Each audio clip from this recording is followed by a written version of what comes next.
Means देश के 19% भाग पे क्या रहेगा? जमींदारी।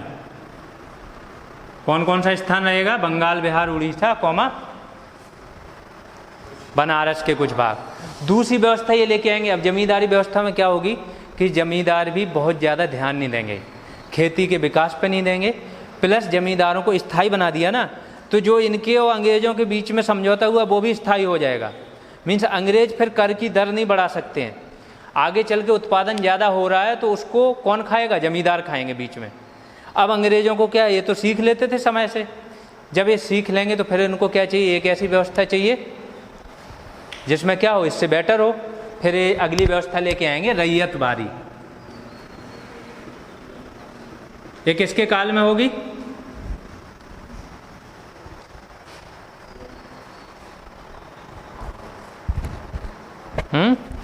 मैंने ये लिखाया भी था शायद, टॉमस मुनरो करके एक थे, है ना। रैयतवारी आएगी। रैयत किसको बोलते हैं? किसानों को। तो इसमें ज़मीन जमींदार की होती थी, इसमें ज़मीन किसकी कर देंगे? किसानों की। क्योंकि जमींदारी प्रथा में किसानों की दशा बहुत ख़राब हो चुकी थी। तो अब इनको एक तो ये था कि मालिकाना हक किसको दिया जाए? किसानों को, है ना। तो रैयतवारी में मेन हो जाएगा किसान, भूमि उसकी रहेगी, उसको बोलेंगे, और डायरेक्ट वसूली किससे करेंगे? किसानों से। इसकी ये कब लेके आएंगे? 1820 में, ठीक है। 1820 में आएगी तो सबसे ज़्यादा इंडिया पे इसी का ही होगा। 51% भूमि पे किसका होगा? रैयतवारी व्यवस्था लागू करेंगे। इसमें क्या होगा? डायरेक्ट किसान से कर्ज वसूलेंगे, जो लगान होगी उसी से वसूलेंगे, किसान से। इसके घाटे क्या होंगे अंग्रेजों को?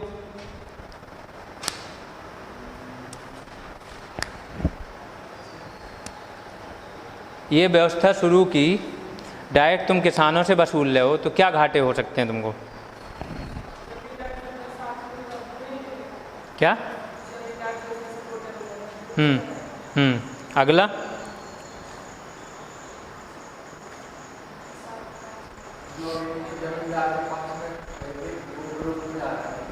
एक तो राजनीतिक रूप से इनको जो सहयोगी मिला था वो इनको नहीं मिलेगा, है ना। दूसरा क्या मिलेगा इनको?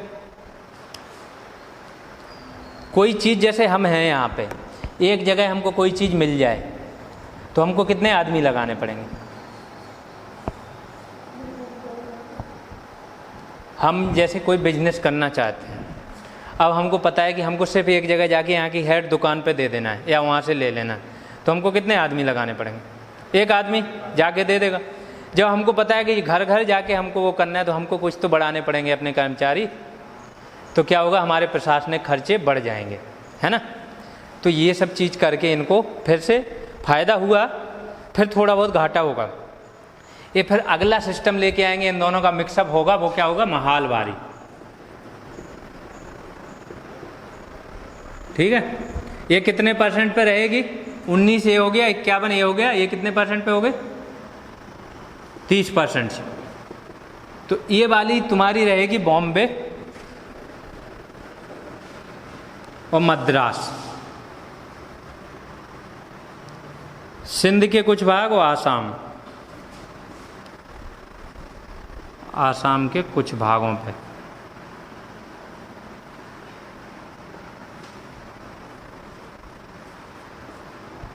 ये वाली कहाँ रहेगी तुम्हारी? यूपी, मध्य प्रदेश को बोलते थे मध्य प्रांत, और कहाँ? पंजाब। ये मैंने बताई थी, बंगाल, बिहार, उड़ीसा, बनारस। तो एक ऐसे ही कोलाज बना के लिख लो अपने उस पर, तो एक आइडिया रहेगा। एक तो कितने परसेंट उस पर थी, शुरुआत कब हुई इसकी? 1820 में। उसकी कब शुरू हुई? ये पूरी तरह से लागू हुई थी 1833 में। इसका प्रयोग हो गया था 1822 में शुरू।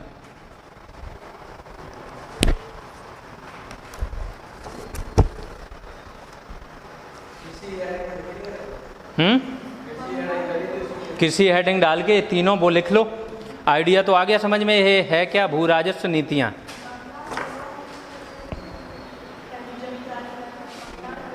बंगाल, बिहार, उड़ीसा, बनारस।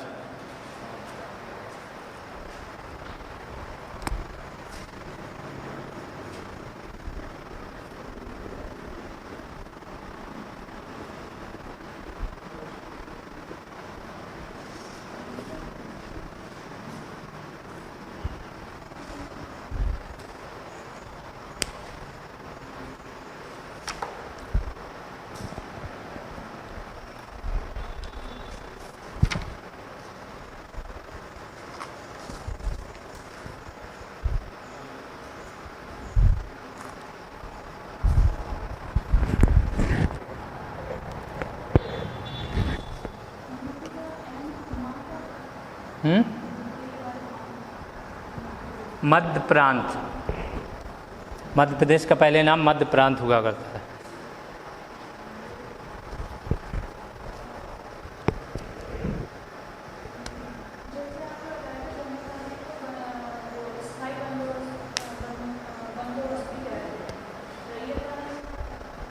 रैयतवाड़ी का ऐसा कोई नाम नहीं है, ये मीन्स क्योंकि इसमें क्या कर सकते थे, करों की दर को आगे 20-30 साल बाद चेंज कर सकते थे।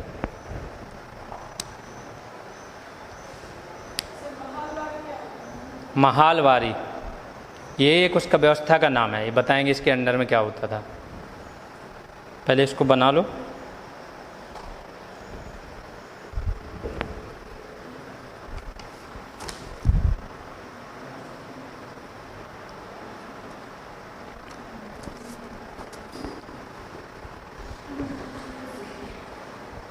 हो गया। अब महालवारी पे आओ। मैंने क्या बताया, रैयतवारी में क्या घाटा हो रहा था इनको, प्रशासनिक रूप से खर्चे बढ़ गए थे इनके, ज़्यादा कर्मचारी चाहिए इकट्ठा करने के लिए लगान, है ना। और इसमें क्या घाटा हो रहा था जमींदारी में, किसानों को कुछ घाटा हो रहा था। किसान अब भूमि के मालिक नहीं रह गए थे। कोई आदमी भूमि का मालिक नहीं है जो जन्म जन्मांतर से चला आ रहा है, तो उसकी सामाजिक प्रतिष्ठा क्या होगी, जीरो। अब सामाजिक प्रतिष्ठा किसी की जीरो हो गई। आज की डेट में भी देखते हो कोई ज़मीन बेचता नहीं है आदमी, चाहे जितना गरीबी में जी ले। क्यों नहीं बेचता है, क्योंकि ज़मीन को सामाजिक प्रतिष्ठा से जोड़ के देखा जाता है। उस टाइम पे भी सेम था, तो किसानों की दशा बहुत ख़राब हो गई थी, प्लस उसकी सामाजिक प्रतिष्ठा को भी ठेस पहुंची। तो ये क्या सोचेंगे कि मालिक किसानों को ही बनाए रखो, लेकिन इकट्ठा करने के लिए कोई आदमी रख दो, जमींदार रख दो या कोई महाल प्रमुख रख दो या कुछ और रख दो। तो इसको महालवारी इसलिए बोलते थे, जैसे मोहल्ला होता है वैसे उसको महाल बोला जाता था किसी गांव वगैरह को। तो जो उसका महाल प्रमुख होता था कोई, उसके पास क्या करते थे, किसान खेती करके उसके पास लगान दे देते थे, वो सीधा जमा करा देता था। तो इनके प्रशासनिक खर्चे भी बच गए, प्लस मालिक कौन रहेगा, किसान, उसका ज़मीन का किसान ही रहेगा, है ना। तो ये महालवारी हो गई। आ गए तीनों बंदोबस्त समझ में। तो अब पहला लिख लो, जमींदारी डालो हेडिंग, जमींदारी बंदोबस्त या स्थायी बंदोबस्त।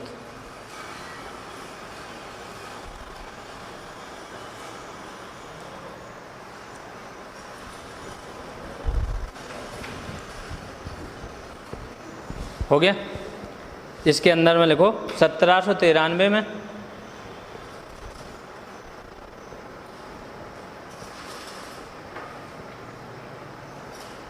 कॉर्नवालिस के काल में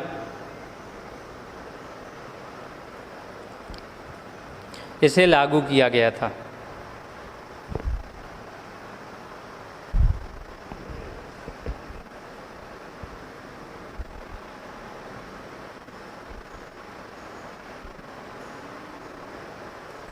क्षेत्र लिख ही लियो किस किस क्षेत्र में कौन सी प्रथा थी, है ना। तो क्षेत्र दोबारा लिखाने की जरूरत नहीं है। अब सीधा इसके अंदर लिख लो, प्रावधान लिख लो क्या थे, प्रावधान करके हेडिंग डालो।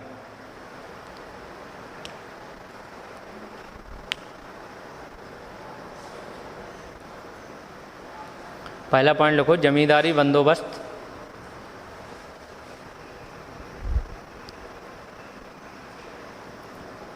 से संबंधित क्षेत्रों में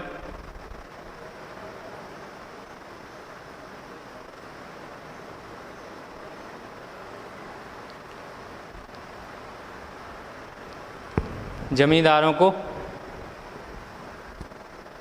सभी भूमि का मालिक माना गया।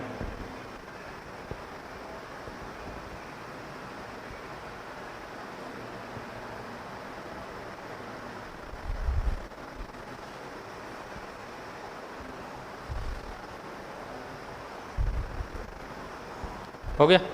अगला पॉइंट, मालिकाना हक को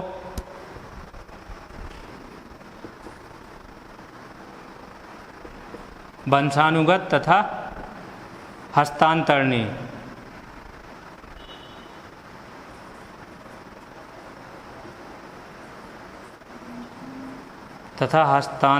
बनाया गया।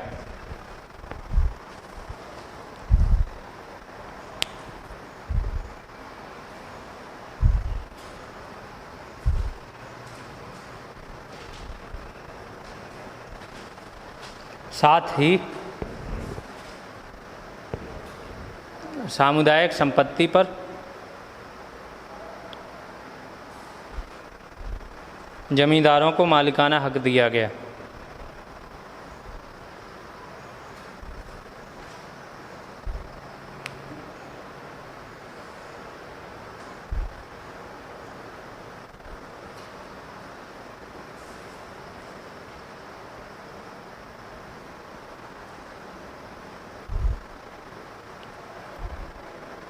अगला पॉइंट लिखो,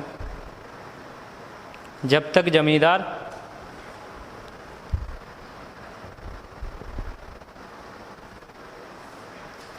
निर्धारित तिथि पर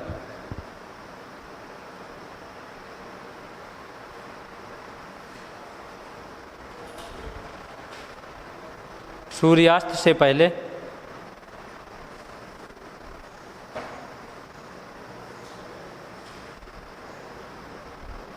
नियत राजस्व, नियत मीन्स जो फिक्स था या तय किया था, नियत राजस्व जमा कराते रहेंगे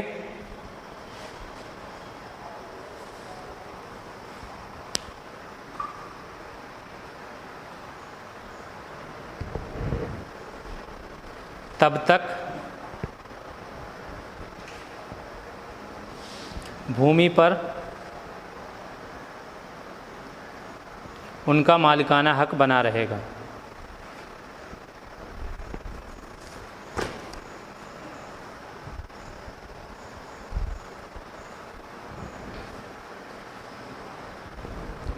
अगला पॉइंट लिखो, जमींदारों को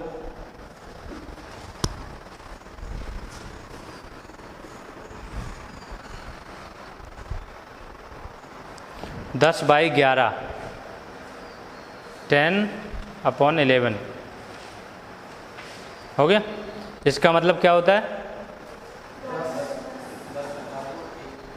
10/11 का क्या मतलब?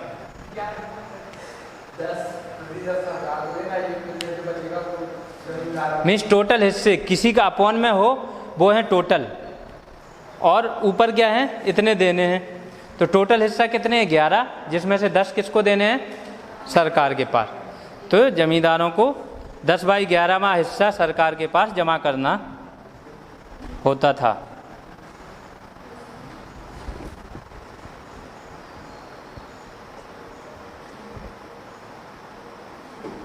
दस बाई 11वां हिस्सा सरकार के पास जमा करना होता था। आखिरी पॉइंट लिखो, संकट के समय भी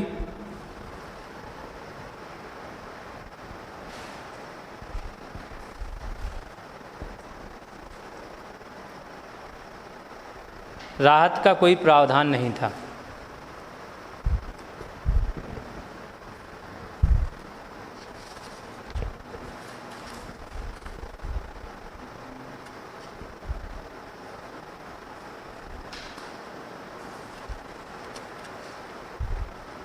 हो गया?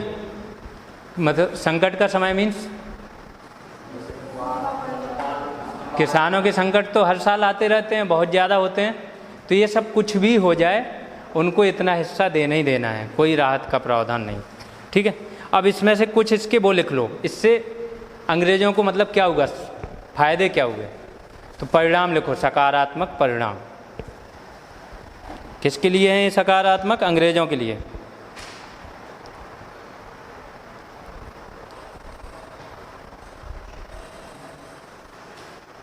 क्या क्या होंगे इनको सकारात्मक परिणाम?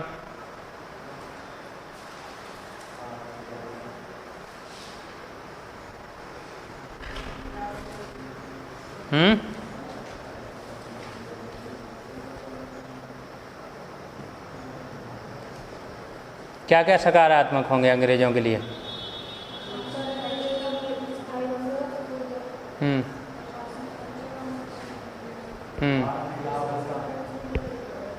एक तो स्थिर आय मिल जाएगी इनको, फिक्स कर दिए सारे जमींदारों को, तुमको इतना देना है, तुमको इतना देना है, अब उनको देना ही देना है ना।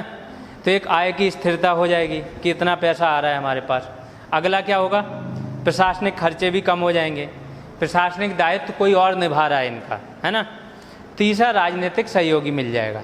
तो परिणाम में इतना ही लिख लो, ज़्यादा ज़रूरत नहीं है, ठीक है। एक तो आय की स्थिरता,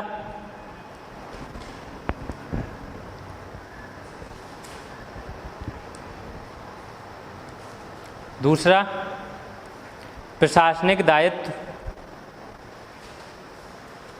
कम होना,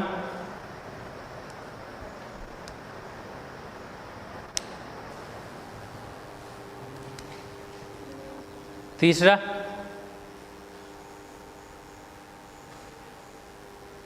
क्या होगा, जमींदार के रूप में राजनीतिक सहयोगी मिलना।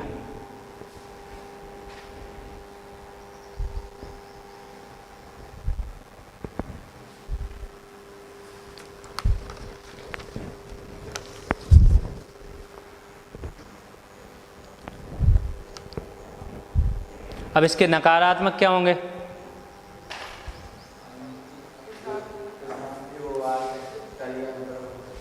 किसानों के लिए क्या हो जाएंगे, इनके नकारात्मक परिणाम हो जाएंगे, ठीक है। किसानों के लिए लिख लो, किसानों की आय में गिरावट,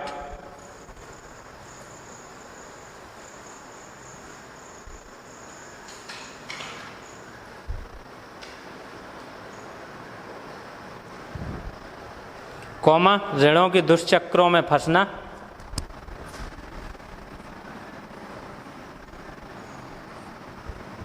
मूवियों देखे साहूकार रहते थे जो, ऋण दुष्चक्रों में फंसना।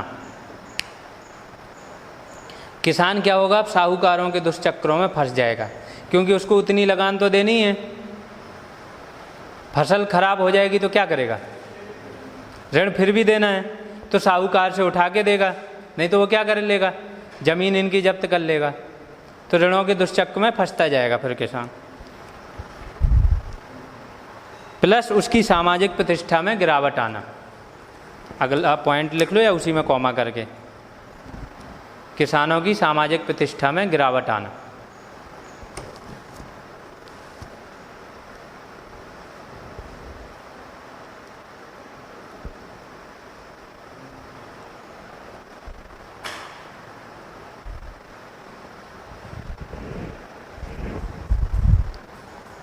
हो गया।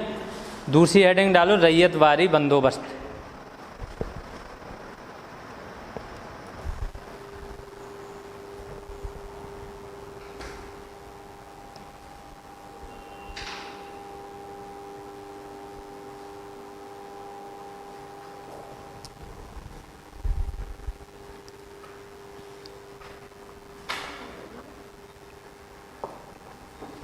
हो गया। इसमें क्या है, ये तो पता है किस एरिया में था, कितने % पे था, है ना। सीधा लिखो, सर्वप्रथम 1792 1792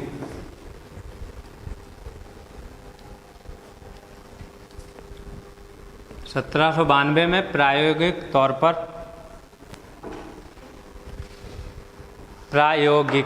प्रयोग के तौर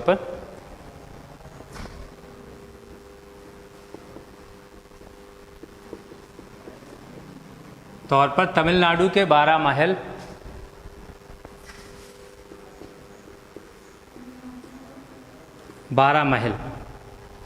महल करके एक जगह थी, क्षेत्र में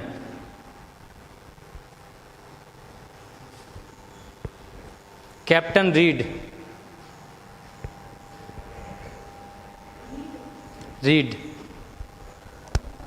ने मुनरो की सहायता से प्रारंभ किया। टॉमस मुनरो मैं नाम बता चुका हूं, है ना, ये पूछा जाता है क्वेश्चन।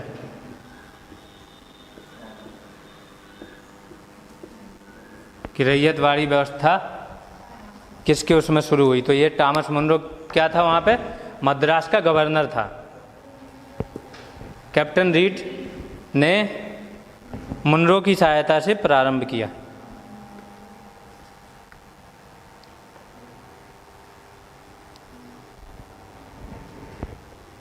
ठीक है। अगला पॉइंट लिख लो, 1820 के दशक में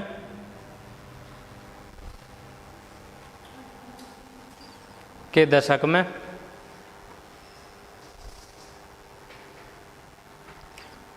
मुनरो के नेतृत्व में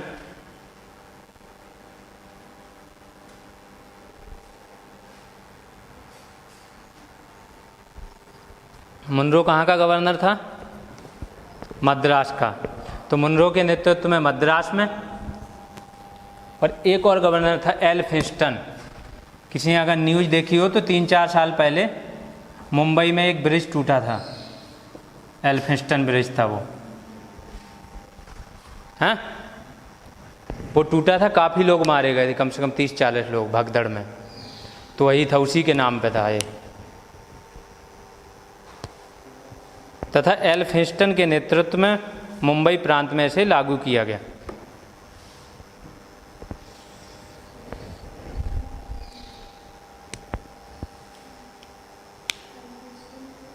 नेतृत्व में मुंबई प्रांत में इसे लागू किया गया।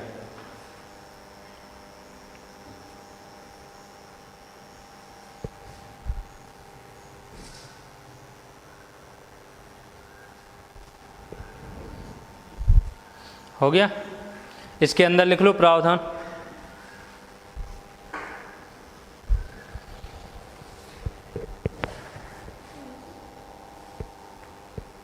जिन किसानों ब्रैकेट में रैयतों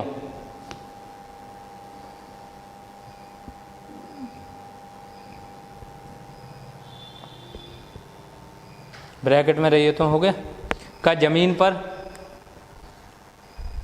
मालिकाना हक था वह बना रहा।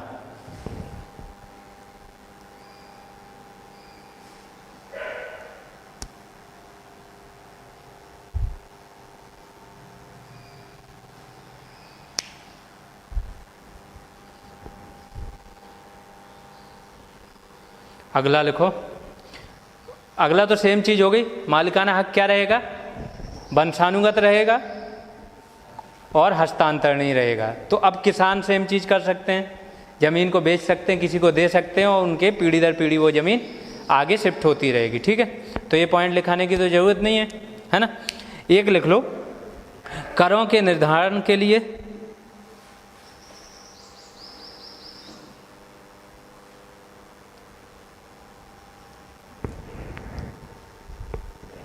वैज्ञानिक तरीके अपनाए।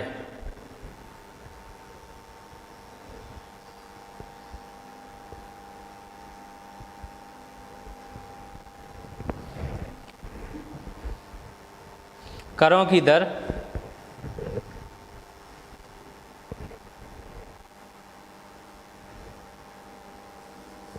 लागत को निकालने के पश्चात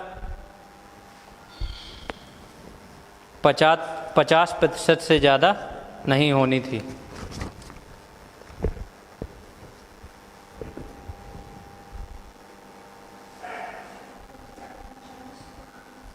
अधिक नहीं होनी थी। मीन्स लागत निकाल दो जो खेती की थी, उसके बाद जो पैदावार हुई उसका 50% ज़्यादा से ज़्यादा कर लेंगे ये लोग। हो गया। अगला बंदोबस्त कौन सा है?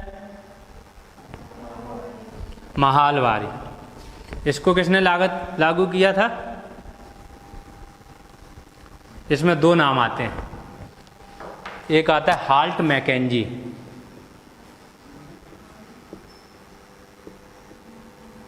दूसरा कौन सा नाम आता है? Martin bird.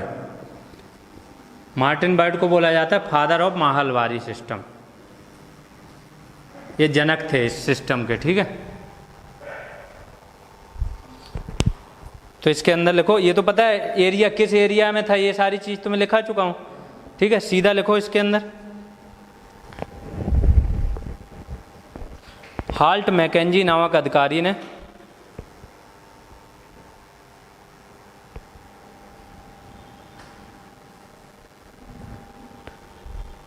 हाल्ट मैकेंजी नामक अधिकारी ने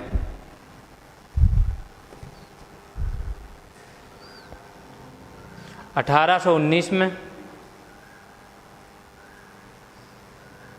इसे लागू करने का सुझाव दिया था।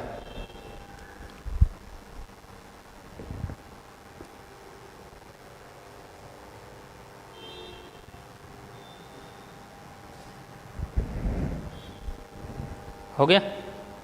अगला पॉइंट लिखो, मार्टिन बर्ड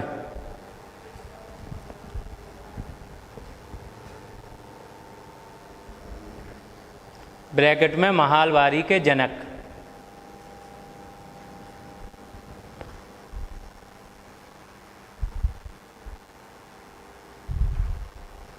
के निर्देशन में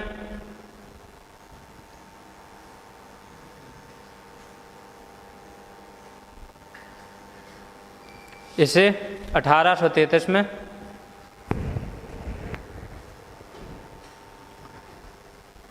प्रभावी रूप से लागू किया गया।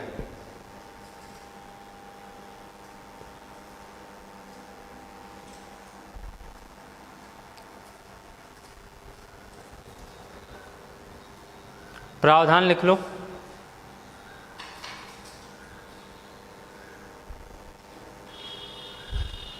पहला पॉइंट लिखो, रैयतों का भूमि पर मालिकाना हक बना रहा। रैयत समझ रहे हो ना, किसान, तो चाहे किसान लिखो चाहे रैयत लिखो।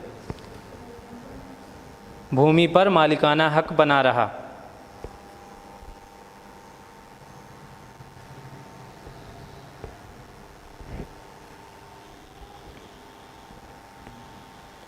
लेकिन भू राजस्व वसूली के लिए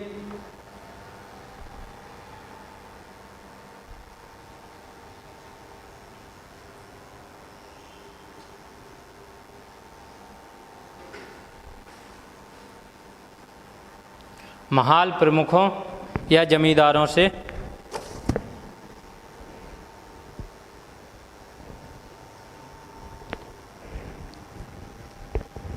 समझौते किए गए।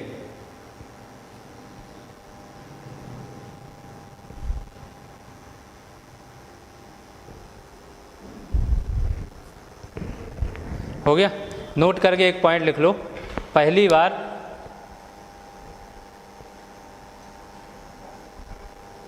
इसी बंदोबस्त में